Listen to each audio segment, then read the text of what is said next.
ஆக விருப்பம்னு கேட்டபோது ஒருத்தர் டாக்டர் ஆவேனாரு, ஒருத்தர் என்ஜினியர் ஆவேனாரு, ஒருத்தர் வக்கீல் ஆவேனாரு, நீதிபதி ஆகணும்னாரு, ஒருத்தர் சாஃப்ட்வேர் இன்ஜினியரா, இப்படியே பசங்கள்லாம் சொல்லிட்டு வந்தாங்க. அதில் ஒரு பையன் மட்டும் நான் மனுஷன் ஆகணும் சார் அப்படின்னா.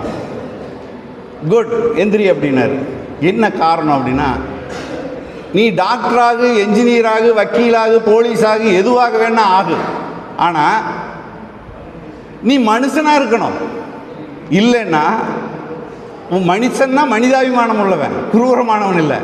மனுஷனாக இருந்தீங்கன்னா தான், ஒரு மனுஷனாக இருந்தால் தான் டாக்டரு நல்ல டாக்டராக இருக்க முடியும். ஒழுக்கமானவனாக இருந்தால் தான் நல்ல டாக்டராக விளங்க முடியும். இல்லைன்னா கிட்னி திருடி விற்று போடுவான்.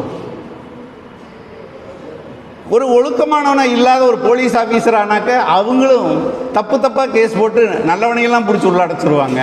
இப்படி அதனால் எல்லாத்துக்கும் அடிப்படை நீங்கள் ஒழுக்கம்.